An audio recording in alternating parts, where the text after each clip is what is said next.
Welcome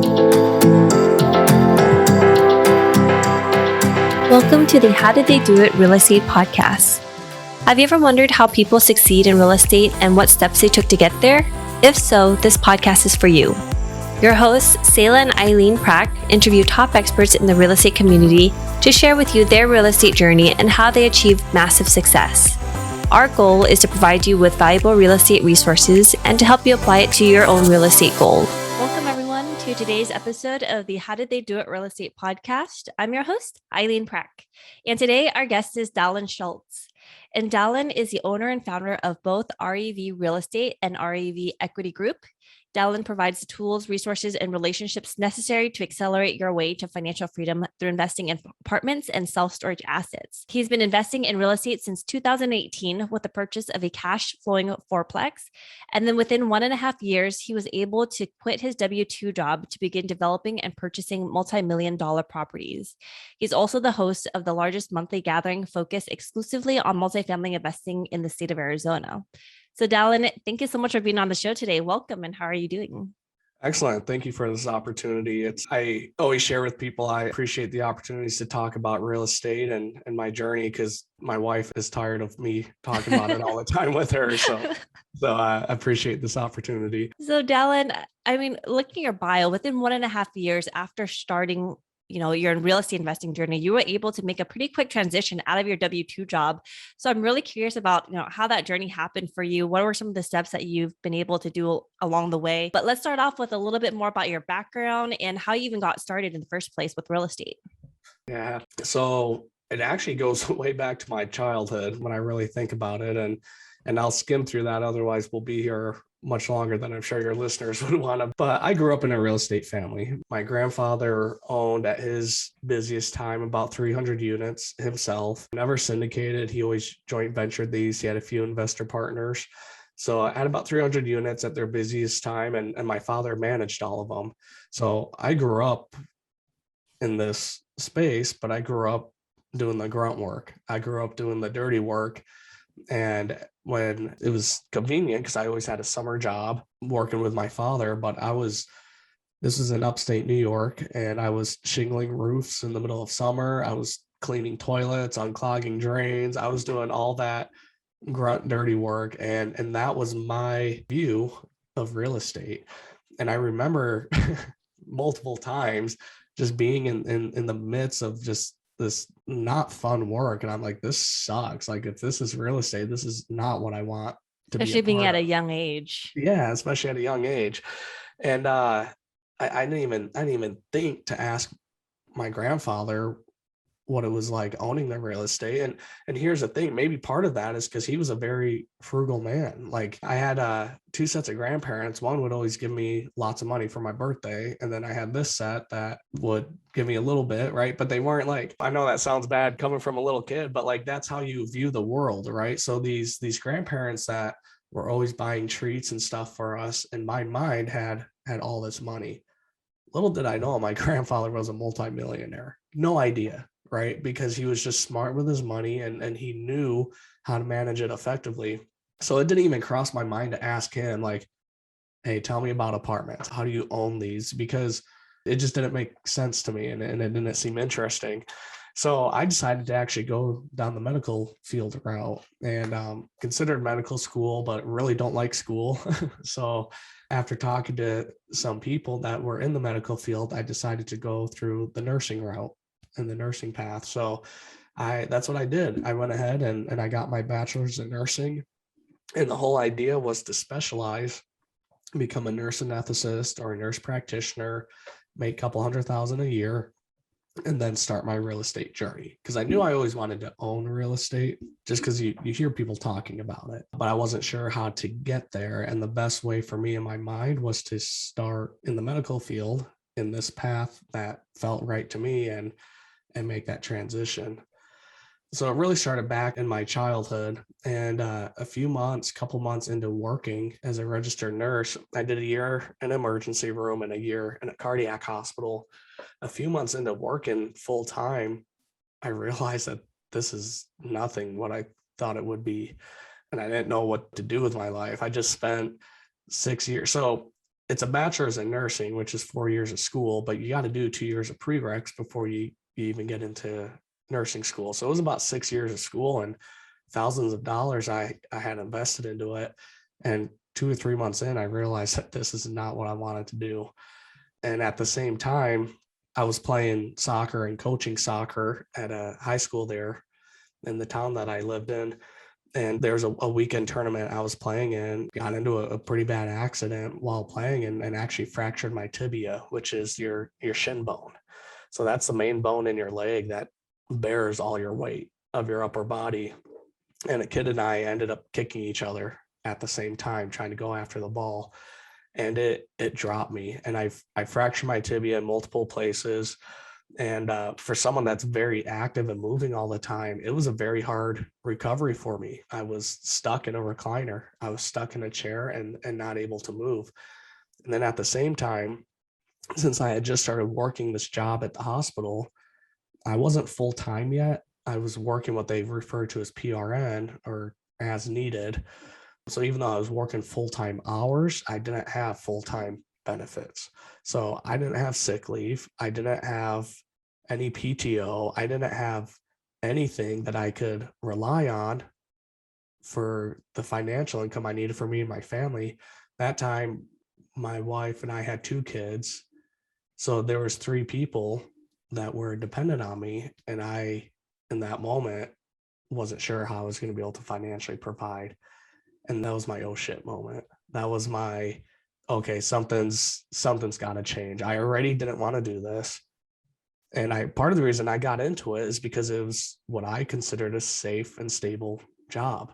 There's always going to be people getting sick and hurt, right? So I'm like, let's get in the medical field, always have a good income and living for my family. And what I completely failed to realize is what would happen if I was the one that got sick or hurt.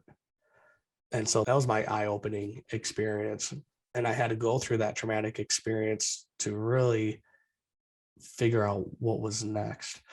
And I shared that I was very active. And so being stuck in a recliner, having my leg casted up was very difficult for me. And fortunately, we were short-staffed at the hospital. So I was still able to work in the ER, but not on the floor. They put me up at the desk up front in triage, and I checked in other people as they came into the emergency room. So very fortunate that I was still able to work and provide, but I knew if this was to happen again, I can't go through this again. And started listening to podcasts, reading books. I think the first podcast I started listening to was the Real Estate Guys radio. And they kept talking about this Robert Kiyosaki guy. Never heard of him in my life. Kept talking about him, kept talking about this purple book, and decided to order it. Now, this was the first time I voluntarily read a book for pleasure since years. I mean, all the books I'd read up to that point were typically required for my education.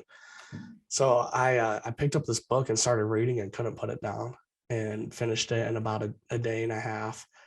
And something shifted in my brain. What I thought was something that could happen 5, 6, 10, 15 years down the road, the only thing that was preventing me from making it happen today was myself. And 2 weeks later, we bought our first fourplex without any of our own money after reading that book. And then a month or two later, we bought a second one. And that was kind of the start to my journey. So we hear that oftentimes, right? When you have a family business and you're working and you're doing the hands-on work, especially as a child, a lot of times as you grow older as an adult, you tend to shy away from it because, like you mentioned, that's all the view that you see in the world. This is what real estate was for you. It's working, putting the roofing on, doing the labor jobs, and doing all the patching and construction aspect of it. And that was your view of real estate at that time, not knowing what the bigger picture was or what your grandfather was actually doing in the background by owning those 300 units. And so it's interesting that later on, because of circumstances and things that have happened in your life, the perception changes, then you kind of realize like, oh wait, this is what they were doing. And then it kind of goes back full circle again. And then you realize this is what, the power of passive income can do. This is what, my grandfather was building and stuff like that. But it's not until a lot of times our eyes aren't open to it until something like big happens in our life that we have a huge mindset shift. Because going to school, getting good grades, going through the medical field, it's what we'll all typically tend to know, to learn. And it's a great way to, build up that foundation in the beginning, but that's what we all typically know. Yeah. And the something that helped too was time, right? So when I was growing up doing this stuff, that was earlier on in my grandfather's career. He didn't start buying multifamily real estate till he was probably in his 40s. And so I was doing all this work on the earlier part, maybe mid portion of his career. And those of us that are involved in multifamily investing and a lot of real estate investing in general, you don't really make too much until the sell or the exit of the properties. And you might be able to bring a little bit in during the hold and operations, but a lot of it is on the back end. And so with time, I started doing my own thing, started going through school. And just about the time I started wrapping up school, he started selling off some of these assets. And that's when I started realizing and seeing the power of the real estate and what it could really provide. And for me specifically, it was more so having somebody else paying the rent, somebody else paying me essentially for operating the property. And it just made the most sense to me moving forward after having my accident, because I did not want to be put in that situation again where, so many blessings and things happened in that time that I was still able to work and provide for my family, and everything happens for a reason. I truly believe that. But it took time for me and going through life and my own experiences to, in my opinion, mature a little bit more. Because as a kid, again, going back to what I considered as my rich grandparents and my poor grandparents, I feel like I'm spinning off Robert Kiyosaki here now, right? But what I thought was my rich grandparents were the ones that gave more both birthday money, that always took us out to dinner, that always bought us little gifts every time we saw them. Like in my mind, that was my rich grandparents. And ironically, they're the ones still working in their 70s. They're in their late 70s, right? So it's just interesting how it can all come together, but being open to learning and knowing that maybe there's better ways, better opportunities out there. So you mentioned after you finished Robert Kiyosaki's book, after a couple weeks, you said you had bought your first fourplex with other people's money. So you didn't put any of your own money into that first fourplex to purchase it, or did you use some of your own money? And I guess, what are the steps that you took in order to get that fourplex under contract and closed? Yeah, so that first deal gave me a false sense of how quick and easy real estate can really happen.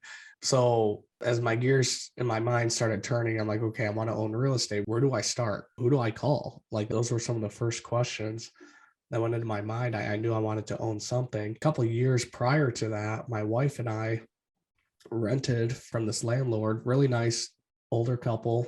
They had a few rental properties in the area, but the unit we lived in was part of this fourplex, and they were older, like pretty old. So I decided to give them a call because I figured, hey, if anyone wants to sell it, it might be them. So I gave her a call, and we kept in touch over the years. Just a really sweet couple. And called her up. I said, hey, Sharon, it's Dallon. How you doing? Oh, Dallon, good to hear from you. We caught up a little bit, and I shared with her that we were looking to make a transition and wanted to start owning real estate. And I said, I don't know if you'd be interested, but are you open to considering selling your fourplex that we lived in a couple of years back? And she's like, you know what? We're actually trying to get some more rental properties. So we're not interested in selling, but the guy next to me is. And I said, great. Can I have an introduction? She said, sure. So she sent me over his contact information. I gave him a call. We walked the property 2 or 3 days later. And then we went under contract a couple days after that. And this was a seller carryback deal. So we didn't apply for financing of any kind. And for this particular property, this was in Eastern Arizona where we purchased it. The gentleman wanted $200,000 for the property.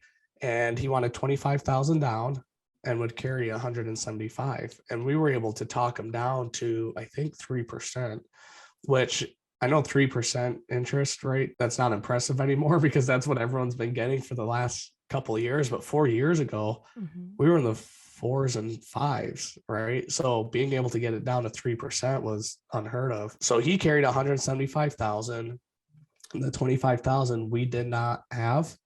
So I approached my grandfather, the one that was in real estate, and I had never, at this point, I knew he had money. I knew he was wealthy, but I always worked for what I had and what I wanted. That's just kind of how I was raised. So not once have I ever approached him for money.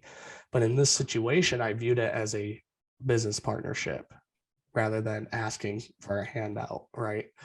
And so we presented the deal. We did an initial underwriting, and he said, looks good. Tell you what, I'll just give you the 25K as a loan. So we were on this first property, we were 100% leveraged and no equity partners. It was just me and my business partner at the time. So we had two loan payments. We had one to the property owner and then one to my grandfather. And that's how we took down that first property. Wow. What was your grandfather's reaction? Did he know you were also looking at real estate during this time, or was this the first time that you had talked to him about your interest in getting into real estate? This was probably one of the first times that we had mentioned it because, like I said, it happened so quick. Like I always had an interest in real estate, and my father had just bought his own RV park at the time and started operating that. So that's when I really started seeing the benefits of it. So I probably had more conversations with my father than I did my grandfather. But when he found out that we were getting involved with it, he was happy for us, but also had a lot of voice of just warning and just be careful, be conservative, all that good stuff. But yeah, that was probably the main time, the first real time we really spoke about real estate was when we introduced this deal to him. You said that this first deal gave you a false view of how easy real estate could be. Can you elaborate on what that meant? And maybe I spoke too soon saying that because if it happened once, who says it can't happen again? And the reason I said that is because of how quick things happened. I'm telling you, I read Rich Dad Poor Dad, and 2 weeks later we had this property in our name. And I didn't realize at the time how fortunate we were, right? That's not a typical path. People don't typically just decide to get into real estate and then 2 weeks later own a piece of property. They might be looking and evaluating for 6 to 12 months before they get into something that they think makes sense. And part of it was probably because of my own ignorance. If I knew then what I knew now, I don't know that I would have moved forward with it because I probably would have been too conservative on the underwriting, or maybe it wasn't worth maybe I'd see what the property would produce in 3, 4, or 5 years. And to me, it just wasn't worth the time and I wouldn't have taken action. So I think being new actually helped move that along. And I was just confident that we figure it out and make it work. I knew we'd cover our debt service and I wasn't looking to make money in that first month, in that first year. I just wanted to get started. I wanted to own a piece of property. So I was willing to do whatever it took to make it happen. And if that's 100% leverage and all the cash flow is going to the lenders, then so be it. But I knew I was going to learn a lot along the way. So, with that first property, did you end up making a profit at the very end? Yeah, a little bit. And the good thing is too, like with all this work I did growing up with my father, I was able to manage the property. I was able to do the maintenance. So I was able to do what was required to improve this property. Now, that one in particular, we made a little bit, we sold it maybe 2 years later, made a little bit of money. And our whole plan was to buy and hold, buy and hold. And then I started learning about syndication and getting into larger assets. And so our business plan shifted, and rather than holding, wanted to leverage those, wanted to sell it and get into the next big thing. So after we bought that first one, about a month or two later, we bought a second one right next door to this. And that's the one that we really made good money on because that's the one we implemented a strong value add plan. We completely renovated all the units. We got rents up about $350 to $400 per month per unit, and we were actually able to sell it off to a cash buyer 18 months after we purchased it. So That one we made in about the 18 months, we made probably around, let's see, we bought it for 245 and we sold it for 430. Oh. But after we paid back investors and the money that we borrowed to put into it, we made probably a little over 100,000 on that one, which then we were able to leverage into some of the development projects that we're currently involved in. So those skills I learned, as much as I hated it as a kid growing up, I wouldn't have been able to do what I did had I not gone through that. So looking back, I'm extremely grateful and appreciative for that experience that I had growing up as a kid. After you did, your second fourplex, and then after you did a couple of other transactions during that period, at what point did you decide that you were going to go into real estate full time? Like, what was that shift for you and what drove you to that decision? So ever since we bought the first one, I'm like, this is it. This is the path. This is what I want to do. I didn't mind nursing at the time. It just wasn't as much of a passion for me as I thought it would be. Because the human body it fascinates me. Just the physiology, the how everything just works. It's absolutely incredible. Anyways, I wasn't as passionate about it as I thought I would be. So after that first property, I knew that this was the path, but I knew it was going to take time and I didn't know how, but I knew I had to stay on this path. So a few months after buying that first property, we attended a conference out in Texas. This was the first conference I've ever been to, and there was probably around 400 or 500 people there, and it was exclusive to apartment investing. And since I knew that was the path I wanted to go down, and I figured why not check it out. And I went to that event, and again, my mind was just blown. That's when the idea of syndication was introduced to me. I was talking to people that were buying 60, 70, 80, 100 unit properties on their first deal. And it just blew my mind. Like here I was feeling pretty good getting a fourplex on my first deal. Cause I know a lot of people start with a single family and I was like, nope, not me. Then I'm rubbing shoulders with people that are buying 80 to 100 unit properties. And it showed me the potential and what was actually happening. Cause up to that point, I always thought it was one really rich guy that was buying these properties. And this was even after I had an idea of my grandfather and he had partners and investors and stuff. I always thought it was just super duper wealthy people buying these properties. I didn't realize that 3 or 4 people could come together, pool their resources, and take something down much larger than they could on their own. And that idea just it fascinated me, and I was excited. And again, I was like, that's where I'm going. That's what I want to be doing. In that conference, we actually drove out to Texas for that. So from Arizona, it's a 12 to 13 hour trip from where we were. And I remember driving home depressed from that conference because I was going back to this job. At this point, I wanted out. I wanted out. I wanted to be done. I was I was 6 months into it at this time. And I just saw the potential of what could be. And I knew I wasn't there yet. And that was a tough pill to swallow. And so I just remember driving home depressed, just thinking, okay, what's the soonest way to transition? What can we do to get out of this job and get into real estate full time? Got it. So fast forward a little bit later, you also started your own meetup. Was that as a result of the conference and what you took and learned from that? Or was it after done a couple of deals yourself and then decided to create a meetup? That meetup we started, this was after I had been learning quite a bit about syndication. And I started it shortly after I quit my job. So I quit my job a little over 2.5 years ago to decide to do the real estate full time. And my current real estate wasn't enough to sustain me. So I know it sounds all exciting and stuff in my bio, but it's not like I had all this cash flow that I could retire, if you will, and lean back on. I didn't. I had properties and I was in the growth phase, but there was no certainty of income when I left my job. And that was one of the hardest things I ever had to do, was to leave this medical job and start swimming into the unknown waters of real estate investing. And I did get my real estate license just to help supplement, and was trying to live as frugally as we can. But I got to this point where I was trying to pursue my real estate goals, but anytime I felt like I started getting traction, I got thrown back into work at the hospital. And that had its own stressors and things that I had to deal with.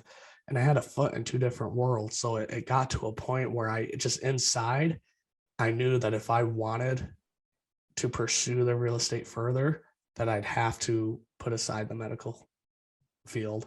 And that was extremely tough because like I said, I didn't know where the next check was always going to come from. And there's no way I could have done it without the support of my wife. I just got to throw that out there. But she was very, very supportive, and we just knew we were going to figure it out. We knew we were going to make it happen one way or another. And so after leaving that job and starting to do this full time, I realized I needed to start rebranding myself, because up to that point, my sphere, my network, people knew me as Dallon, the ER and cardiac nurse, not Dallon, the real estate investor. Even though I had been investing in real estate for 2 years, it's not what they knew me as. So I had to go through this rebranding of myself. And part of that, reading Joe Fairless's book, The Best Ever Syndication book, and an excellent resource, by the way, if some of your listeners haven't read it yet. But he was talking about this leadership platform, having a platform, having something to claim as your own to help build some credibility and generate some leads. And he chose to go the podcasting route. And for me, that just wasn't, I just couldn't envision that. I do enjoy interacting, I do enjoy presenting. And so the meetup route seemed a little bit more appealing. And there wasn't a lot going on here in Phoenix at the time. There was one meetup worth mentioning, but there wasn't much structure to it. It was more like, hey, show up, we got a guest speaker. It's still good and still valuable, but I am in my life, I always need a little bit of structure. It doesn't have to be 100% structure, but just something, right? A little bit more. So I decided to launch our meetup, and that was January of 2020. So we had about 22 people at our first event. We had our February event, and then March of 2020, COVID hit. And so everything shut down. Even here in Arizona, things shut down. So we went a few months without having a meetup. And the first time we started it back up, I knew the consistency was important. If I wanted to grow this, we'd have to do it every single month. And the first month we got back, we were advertising, marketing. We had it in a barbecue restaurant. We provide dinner. We had 5 people show up to it. And I was like, dang, is this really the right move? Is this something I want to be investing my time and energy in? And I felt like it was, and I gave it a chance. And we just, from there, we just kept growing and growing and growing. And every year we had to change venues to get to a new spot because we were outgrowing each venue, each spot that we were in. And so that's kind of how the meetup started. It was to help give me a platform and give me something to focus on while growing the real estate side of things as well. What do you think contributed to the continual growth of the meetup? I'd say it was just the value we were trying to bring. Like, we weren't trying to sell anything. We weren't trying to pitch anything. It was more so to bring like-minded people together. And these experiences I had reading Rich Dad Poor Dad and going to this real estate conference prior, there needs to be more of that out there. There needs to be more education. It needs to be more easily accessible, because I know I'm not the only one that felt that way when I was working full-time as a nurse. I know there's a lot of people just looking for something better, looking for more flexibility, looking for more cash flow, passive income. So I just worked really hard to bring energy and emotion into the meetups, and to challenge people, to help them see that maybe there's a better way, a better option. And we'd always bring in guest speakers too, because at this time I only had 2 fourplexes. So I'm not going to sit here and try to pretend like even now, I'm not going to sit here and try to pretend like I'm an expert. I've been in real estate a couple of years. So what? There's people that have been in it for 20, 30, 40 years. Those are the people that I want to learn from. But having this meetup, it gave me an opportunity to reach out to these people and have them come speak. And so it was a way to, again, bring value without being an expert in the space. I wanted to learn. And it gave me an opportunity to reach out to these people that otherwise I probably would have had no reason to. And now some of these speakers are willing to sign on loans with us and are potential partners for projects. So it's been kind of cool to see how it's panned out. And so what are you most excited about coming up in the near future? I've had a lot of fun growing this meetup here in Phoenix. It just brings a lot of like-minded people together, and we've been making an impact, and it's been kind of rewarding. So actually one thing our team has decided to do recently is essentially replicate what we've done here in Phoenix to grow our meetup here and take it to other markets, take it to other chapters. And so what we envision with this is setting up Rev meetups, Rev chapters in different markets, so that when somebody's in California or Columbus, Ohio, and they're interested in investing in Phoenix, we could get them in contact with the Phoenix chapter leader and get plugged into that network and get plugged into other people investing there, and get to know property managers, brokers, lenders. And it's a relationship business. So that's what we're excited to start doing. And since then, we've set up a chapter in Tucson and Albuquerque. We just set one up in San Antonio and have one coming up here in the next month or so in Denver. And so that's what we're excited for, is that we're continually looking for other like-minded people that might be interested in setting up a meetup but don't know how. And we work right alongside with them and help them set one up and kind of coach them along the way to do that, just to bring value to them and to their local network there, and give them a platform, give them something to establish some credibility. Because that's one of the hardest things when you're getting started, is making yourself credible, right? And for me, the meetup it helped alongside with the deals that we had done and that we continually do. So yeah, that's what we're excited for, is just continuing to grow that and looking for additional chapter leaders that might be interested in helping us out with it. Yeah, absolutely. The leadership aspect of it, the thought leadership platform, right? Even though you didn't have years and years of experience under your belt and hundreds and thousands of doors at that time, you were able to leverage off of experienced people with a lot of knowledge. And from there, the people who are coming to your meetups saw you as a leader to connect the two of them together, the speakers and themselves, and provide those resources. So it's a win-win situation all around. And they look to you as being a leader to help guide them and to provide those resources.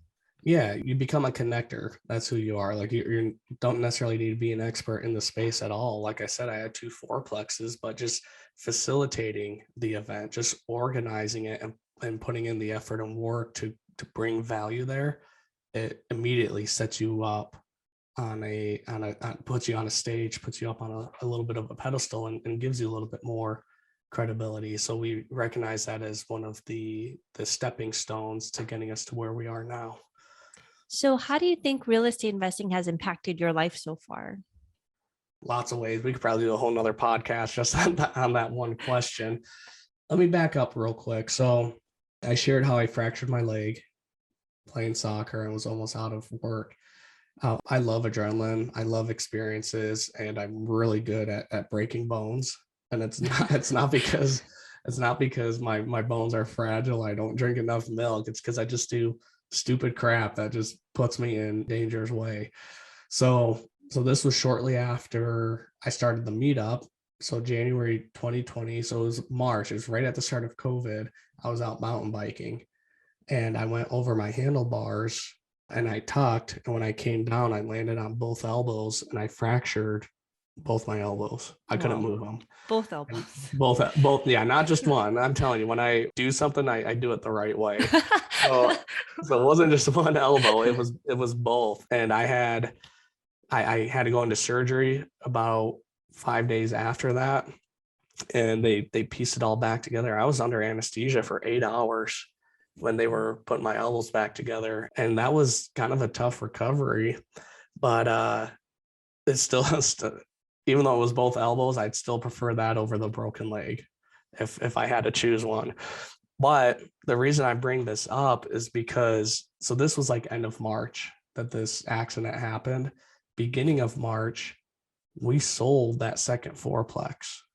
that we bought 18 months prior. So just a couple weeks before this incident, at this time, I was already out of the medical field. I was doing real estate full time, but we sold this property and I was sitting on a chunk of change that we were able to live off of.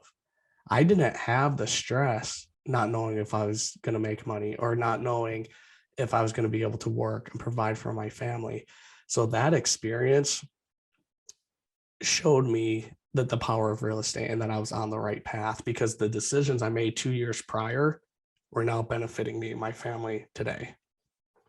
And so even though it was another bad accident where I had to recover and I couldn't really do anything, it was okay. It was okay. I had the flexibility. I could sit there, I could recover, I could take my naps, and not have to worry about work or finances. And that was just an incredible feeling. And ever since then, just the flexibility that real estate has provided for my family and I. We were just at Disneyland this week, Monday and Tuesday, and we were going to be at Disney till 5, 6 o'clock in the evening and then drive home to Phoenix, which is about a 6-hour drive. And Monday night after our first day, I'm talking to my wife. I'm like, hey, I don't want to drive 6 hours. These days are exhausting. I don't know if you've been to Disney, but it's like takes 12, a long 13, toll. Yeah. I mean, you're walking around. We're walking miles every day and then trying to wrangle in the kids and just make sure that we're not losing anyone. Like it is exhausting. And so Monday night, we decided, okay, well, let's just stay another night then and drive home Wednesday. And we did. So we booked another hotel, and Tuesday that enabled us to enjoy another full day at the park. And I wasn't wanting to leave by noon to get home. I didn't have that stress, and we stayed another night. The next morning, we went to the beach for a couple hours, just had some good relaxing time playing with the kids, and then we drove home that day. So just that flexibility, like that doesn't come from a W-2 job. You know, you either have to call in sick, even though you're not. I mean, 90% of the time people call in sick, they're probably not. I've been there. But just the flexibility and the lifestyle it's provided for us, it's enabling us to really live and enjoy the life that we want on our own terms. And I think that's probably one of the biggest things that we've taken away from it. Well, Dallon, I really appreciate you coming on the show and sharing all of that, and especially sharing, how the situation changed the first time when you were injured and stressing about where the money was coming from. You had to go sit in the front desk while still unable to move, but you were still worrying about where the income was coming from. But luckily, you're still able to provide with the family by still actively working and bringing that to support your family. And then how 2 years later, the environment shifted, and through real estate, you're able to now focus on your recovery while not having to wait and having that stress of where the income is coming from, because now you're getting that passive income at the same time. And so I think that was a really powerful example of how you put everything together and how just in a few short years, the environment completely changed for you. And it takes time. And there's so many moments where you're going to be asking yourself, like, is this the right move? Should I be doing this? Stick with it. Stay with it. That's probably the biggest piece of advice I can give, is just be consistent. And those days that you don't know if you're making the right move, or just keep with it. Just keep with it. Just keep grinding. And I promise you, it's one way or another, it's all going to work out. And so, Dallon, if our listeners are wanting to learn a little bit more about you and what you're doing in the space, where is the best place that they can go? Probably email or text. I'm very open to that. We do have an Instagram page. So if they're on Instagram, they can follow us there. That's at Rev, REV, multifamily. Email is just Dallon, DALLON, at revequitygroup.com. And my phone number, this is my personal cell. It's 480-486-9324. And I'm always open to talk about real estate and help anybody out any way I can. So they can feel free to reach out to me on any one of those platforms. Awesome. Well, Dallon, thank you so much again. I really appreciate it. Yeah, likewise. Appreciate being on the show, and hopefully there's something that your listeners walk away with from what I shared. So thanks again. I appreciate the opportunity. And thank you for listening to our podcast today, brought to you by Bonavest Capital. We would really appreciate it if you can go to iTunes right now and leave a rating and written review. Also, please don't forget to subscribe so you can always get the latest episodes. You can also connect with us on Facebook, How Did They Do It Real Estate. We'd love to hear your feedback and any topics that you're interested in for future episodes. Lastly, to learn more about us, you can go to bonavestcapital.com and fill out the Contact Us page so you can speak to us directly. Nothing on the show should be considered as specific personal advice. Please consult your legal, tax, and real estate professionals for individualized advice.